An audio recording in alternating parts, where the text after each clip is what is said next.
Өмнөх бичлэгээрээ та бүхэндээ хүндрэлтний түүхэндх хамгийн аимшигт 10 зурвал алуурчин хүргэсэн болоо. Энэ удаагийн бичлэгээр дэлхийд зартай аимшигт 9 эмэгтэй алуурчинг танилцуулж байна. Тий. Хэрв манай бичлэг тань таалагдж байвал та YouTube сувгийг маань subscribe хийж, лайк дарж комент үлдээж урам хайрлахаа битгий мартаарай. 9 дугаарт хатан 1-р Мари. 8-р Хенри болон Катрин нарын ганц охин нь Мари юм. 6-р Эдвардыг таалал төгссөний дараагаар хаан ширээн суусан Мари католик шашныг түгэн дэлгэрүүлэх хаян эхлүүлсэн байна. Энэ үеэр протестантчуудыг толгой дараалан устгасан нь цусдмарын нэрийг авахд хүргэсэн байна. Мари сансандаа хүрэхийн тулд протестантчуудыг дүүжлэн хороодог байжээ. Тиймээс хатан хааныг насан эзэслэх хүртэл нутгаас дөрвсөн протестантчууд эргэн ирээгүй байна. Аимшиг далдлахын үр дүнд тэрээр энэ жагсаалтын 9 дугаарт бичигджээ. 8 дугаарт Майра Хентли. Майра Хентли болон Ян Брентли нар 1960-аад онд Их Британийн Манчестерийн ойр орчим хийсэн алгалгаараа зард гарсан. Тэд бол сексийн зорилгоор хүүхдийг хулгайлж тамлан хороосон цэвдэг сэтгэлд хүмүүс аж. Тэд 12 нас хүрээгүй 3 хүүхэд, 16-аас 17 насны 2 хүүхдийг амьдаар нь тамлаж зовоосон бөгөөд мөрдөгчд хохирогчдын биеийг солдсон нотлох баримт ашиглан алуурчдыг баривчилжээ. Майра хэрэг хийснийхээ дараагаар дурсгал болгож нотлох баримт хадгалдаг байсан нь хэрэг илэрхэд нөлөөлжээ. Мөн хэргийг илчлэхэд нөлөөсөн нотлох баримтын нэг бол огтыг хүчирхийлж тамлаж байхдаа хийсэн бичлэг. Тэрхүү бичлэгийг үзсэн цагдаагийн мөрдөгч Сандра Уилкинсон болон хохирогчдын ээж нар насан туршдаа мартаж чадаагүй бөгөөд бичлэгийг нь үзсэн алуурчид эгдүүцэж хийсэн хэрэгтээ огт гэмшээгүй байна. 7 дугаард Кастилийн Изабел. Испани 1-р Изабелла болон түүний нөхөр 2-р Фердинанд нар Зэхүү Карлсныхоо хүмүүжил сөрөг нөлөө үзүүлсэн түүхэндх хамгийн харгас юм яв. 1-р Изабелла хатан хаан байхдаа эцэс төгсгөлгүй тамлсан эхлүүлж байжээ. Еврей болон мусульманчуудыг газар нутгаас хөөж гаргах зорилготой эрүүдэн шүүх газрыг нээсэн байна. Үүний улмаас 200 мянган орчим хүн тус улсыг орхин дөрвсөн юм. Хожим нь энэ талаар Ромын паплам баримтыг дэлгэж амьрагдсан хүмүүсийн гэгээн дурсгалыг хүндэтгэн мөргөл үлдэж байсан түүхтэй. 6 дугаарт Бэверли Гайл Аллет. Бэверли Гайл Аллет нь Их Британийн Өхлийн сахиусан тэнгэр нэрээрээ зард гарсан цуврал алуурч юм. Тэрээр асрагч хийж байхдаа 4 хүүхдийн амьд хүрч 5 хүний эрүүл мэндээр тоглосон юм. Аллет өвчтөг байхгүй эсвэл буруу гарсан үед нь тариагаан сольж хийдэг байжээ. Түүнийг 9 хүний амьд хүрсэн гэж хэрэгээр сэжиглэж байгаач нотлох баримтгийн улмаас хэргийг хаасан байна.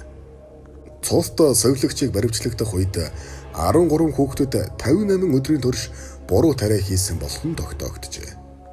Аллет хизээч өөрийн гэмт хэргийн талаар ам ангаж байгаагүй бөгөөд өөрийгөө сэтгэл мэдрэлэн ямар нэг өвчнгүй гэдгийг онцолдог. Тэрээр сониуч дандаа хөдлөгдөн тариа сольж хийсэн. Хэнч түүнийг албатаагүй гэдгийг мөрдөн байцаалтын явцад мэдэгджээ. 5 дугаарт Белли Генес. Белли Генес нь Америк нэгдсэн улсын хамгийн том биетэй харгис цуврал алуурчин юм. 183 см өндөр, 91 кг жимтэй түүнийг хүчирхэг нэгэн байсан гэдэг. Тэрээр өөрийн 2 нөхөр болон бүх хүүхдээ хороосон ч Мартил Луси хэмээх 2 охиноо хороосон хэргийг хүлээсэн байна. Энэ бүх алалгын цаана мөнгөний сонирхол байсан юм. Өөрөөр хэлбэл тэрээр гэрх бүлийг нэг нас барсан хэмээн мэдүүлэн өмч хөрөнгийг нь өөрийн нэрээр болгосон юм. Үг ээж зогсохгүй тэрээр 20 жилийн хугацаанд 100 орчим хүнийг бурхны оронд илгээсэн гэх баримт байдаг. 4 дугаарт Мэри Энн Коттон. Английн иргэн Мэри Энн Коттон нь санснаас аимшигтай алуурчин юм. Тэрээр 20 наснда Уильям Вобрафтыг гэрлэж 5 хүүхдийн ээж болсон ч 4 хүүхэд нь өвчнөр энтсэн байна. Удалгүй тэд үлдсэн ганц хүүхдээ аван нүүж 3 хүүхдээ болсон ч мөн л адил бүгд нас оржээ. Нас орсон шалтгаан нь мөн л өвчин юм. Нөхөр нь томилолтоор яваад эргэж ирээгүй учраас Мэри Энн Коттон хоёр дахь гэрлэж Жорж Варт хэмээх эртээ дэр нэгтгсэн ч удалгүй бэлэвсэн хоцорчээ. Түүний энэхүү хачирхалтай амьдрал хэвлэлээр цацагдж хуулийнхан А1 сэжиглэх болов. Олон удаа сэжиглэгдсэн түүнийг 3 нөхөр, нууц амрагууд, найзууд, ээж болон бүх хүүхдээ хороосон болохыг нь тогтоосон байна. Ойр дотны бүх хүний хорохдоо өглөөний шалтгааныг нь ходоодны өвчин дахал гэж худал мэддэг байжээ. Алуурчин 1873 оны 3 дугаар сарын 24-ний өдөр дүүжилсэн байдаг. Жагсаалын 3 дугаард Элис Кох Букеваналтын шолом, Букеваналтын өлөгчин нэрээр алдарсан тэрээр 1937-оос 1941 онд Букеваналт лагерийн комендант, 1941-ээс 1943 онд Мадиникийн захирагч Асан Карл Кохын эхнэр байжээ. Уух дуртай тэрээр нөхрөө эрхэндээ оруулж бусдыг дарчлан зовох дуртай харгис сонирхолтой нэгэн байж. Из Кох нас барсан хоригдлуудаас Швейцыг нь авдаг байсан бөгөөд энэ зорилгоо биелүүлэхийн төлөө юу ч хийхээс буцдаггүй байсан. 1940-од онд түүний цогцлуулганд 250 мянган хоригдлын шивээс байж гэнэ. Эцэс төгсгөлгүй аллагаасаа залгсан тэрээр 1967 онд 10 дугаар сарын 1-ний өдөр айхах хэмээх эмэгтэйчүүдийн хорих ангид өөрийгөө дүүжлэн амиа хорлсон юм.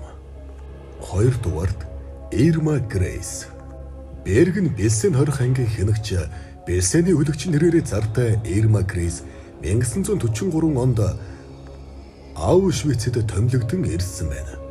Өөрийн хүсэл дээр Аушвицэд ирсэн тэр жилдээ оны тэргүүний ажилтнаар шалгарч ажил үргээ сайн биелүүлсэн талаар их сурвалжид дурдсан байдаг. Тэрхүү түүхэн бичигт дурдсанаар Ирма Грейс 30 мянган евро эмэгтэй хоригдлыг ажилдаа ашигласан байна. Өлсгөл нохойд эмэгтэй хоригдлуудыг өгч бэлгийн дарамт үзүүлэн буудлагын хичээлийн бай болгож эмэгтэйчүүдийг бусдаар зодуулан таржлан зовоож угаартуулдаг байжээ. Ирма Грейс нь бусдыг биеэр болон сэтгэл санаагаар өхүүлэх сонирхолтой нэгэн байсан талаар түүхэн сурвалжид бичигдэн үлджээ.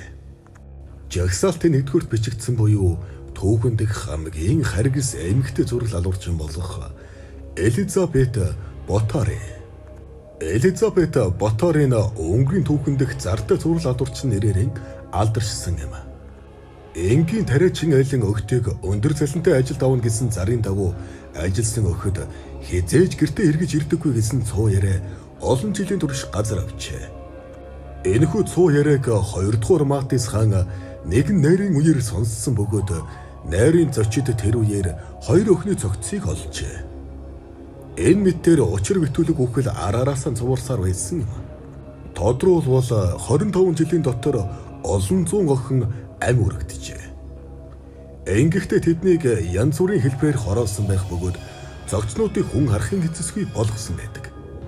Энэ бүхний цаана Элизабет байсан бөгөөд тэрээр хүнийг хэрхэн хороож болох тухай туршилт явуулдаг байжээ.